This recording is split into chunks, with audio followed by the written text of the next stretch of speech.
The Mystery of the Enchanted Clock. Once upon a time, in a bustling village nestled between green hills and a shimmering lake, there lived a young boy named Oliver. Oliver was known for his love of tinkering and his fascination with anything mechanical. He spent his days fixing old clocks, watches, and other intricate devices, always curious about how they worked. One day, while exploring the attic of his grandmother's house, Oliver stumbled upon a dusty old clock.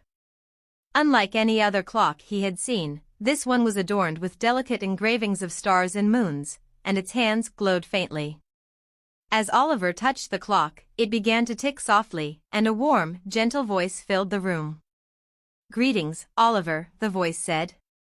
"I am Kronos, the guardian of the Enchanted Clock.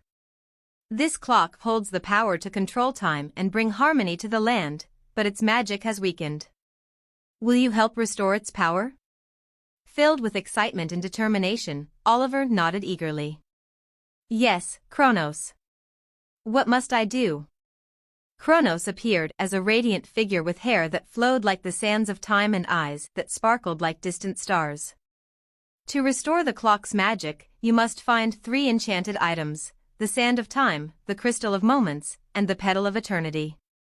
Each item represents a different aspect of the clock's power.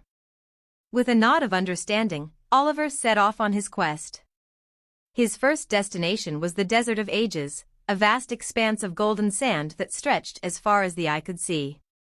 In the heart of the desert, he found the sand of time, a handful of glowing sand that shimmered like gold. He carefully collected it in a small pouch and continued his journey.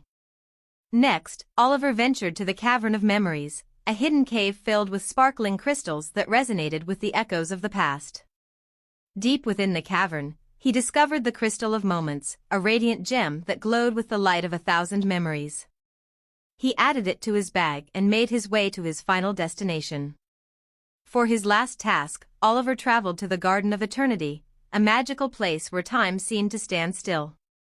In the center of the garden, he found the Petal of Eternity, a beautiful, glowing petal that pulsed with a soft, timeless light. He gently picked the petal and returned to his grandmother's attic. Upon his return, Kronos greeted him with a look of pride. "You have done well, Oliver. Place the enchanted items around the clock, and its magic will be restored." Oliver carefully arranged the sand of time, the crystal of moments, and the petal of eternity around the enchanted clock. As he did, the clock began to glow brightly, and the room was filled with a warm, radiant light. The air hummed with energy, and the magic of the clock was restored. "Thank you, Oliver," Kronos said, his voice filled with gratitude. "You have restored the power of the enchanted clock. Its magic will now bring harmony and balance to the land." Oliver felt a warm glow of pride and happiness. Kronos gifted him a small, silver watch as a token of gratitude and a reminder of his adventure. When Oliver returned to his village, he was celebrated for his bravery and kindness. He often visited his grandmother's attic, where he was always welcomed by Kronos and the magical clock. His story was told for generations, inspiring others to believe in the power of time and the magic of a pure heart. And so, the mystery of the Enchanted Clock became a beloved legend, a testament to the courage and determination of a young boy who restored the magic of the clock.